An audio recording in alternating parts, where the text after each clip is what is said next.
Rob Walter tunes in at 4:30 a.m. every day from New Zealand to watch the SA20. Copyright Getty. 7.5 hours after he revealed his Champions Trophy squad at an online press conference on Monday, Rob Walter was back in front of a screen. This time he was not being watched but doing the watching. "I watch all of the games live, so it's an early start for me," Walter said. "But it's part of the job. I love watching the games."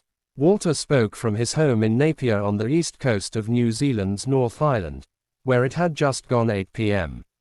At 4:30 a.m. on Tuesday, his time, he tuned in for the start of the SA20 match between Mumbai Indians Cape Town and Paarl Royals at Newlands at 5:30 p.m. on Monday, South African time. A 4:30 a.m. start is about as good as it will get for Walter until the SA20 ends on February 8. 5 matches will mean a midnight start for him. Another 4 will begin at 2:30 a.m. It isn't difficult to understand why he is depriving himself of sleep. That's part of the challenge of having to select a squad from 11,500 kilometers away. Monday's game at Newlands involved a third of the 15 players Walter named. Indeed, of the squad, only Temba Bavuma and Tony de Zorzi do not currently have SA20 gigs. The tournament is the only cricket some of Walter's charges will play before the squad assembles on February 15. That's 6 days ahead of South Africa's Champions Trophy opener against Afghanistan in Karachi, and the day after an ODI tri-series also featuring Pakistan and New Zealand.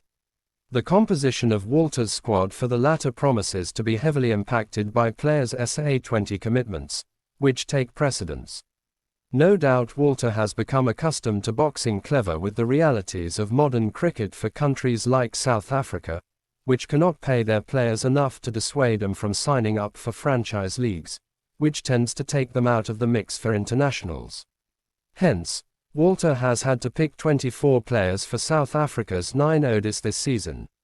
"Some of it was out of our control, based on injuries and unavailability," he said. "And making the best decisions for our entirety, which included the test side and the position they were in to go and do something special, which they did, by reaching the WTC final. Those factors, put together, created those opportunities. It's also about building up bench strength. That process doesn't happen overnight. We're on the journey of creating international opportunity for a broader base of players and we'll continue on it. We know it's a big step up into the international stage and we want to keep creating those opportunities between world events to make sure that we expose our talent and the potential talent in the country to the best opposition. It's only going to make us grow. It's only going to make us better. It's only going to give us more options, and it'll create a healthy environment and healthy competition for places as we move forward. All good. Except that South Africa won only 3 of those 9 ODIs, and just 4 of their 8 T20s. 7 victories from 17 games doesn't sit well with fans who don't see, or don't want to see, the bigger picture of only sending a first-choice squad to major tournaments and making do the rest of the time. How would Walter describe South Africa's white ball season? Not very successful, in terms of the win-loss column. We know that. I fully understand that the expectation is for the team to win, and we weren't able to do that consistently. As head coach, I accept responsibility for that. But sometimes the process doesn't spit out the results as quickly as we hoped it would. 11 of the 24 players he has called on this summer are not going to the Champions Trophy squad. The remaining 13 are joined in the squad by Anrich Nortje and Keshav Maharaj, who weren't involved in any of the ODIs because of injury. Nortje's return, he hasn't played any international cricket since June last year, was the major news. He was supposed to be back for the white ball series against Pakistan last month. Then, Walter said, David Miller produced one of his best Yorkers, in the nets, and hit him on the toe, fracturing it. The other headline grabber is Lungi Ngidi, who cracked the nod for Pakistan having last played internationally in October. And that despite the fact that Gerald Coetzee is fit and available. There are always guys who are disappointed and there are tough conversations to have with them, Walter said. Gerald Coetzee played very well in the 2023 World Cup, but it was between him and Anrich Nortje. They offer high pace, both of them. Anrich has more experience and attributes that will stand us in good stead in Pakistan. Gerald has done nothing wrong to not be selected, but the quality of the guys missing out gives you a good indication of where we're at as a squad. Bjorn Fortune has bowled very well, we just didn't feel the need for an extra spinner. Andiel Feluqueo was at the last World Cup, and Wiaan Mulder has come in. We wanted an all-rounder who could give us a little bit more with the bat. Otniel Bartman has bowled really nicely, and there was Quena Mafaka. But other guys are ahead of him. Aside from Coetzee and Feluqueo, the odd men out from the 2023 World Cup squad are Quinton de Kock, Reza Hendricks and Lizard Williams.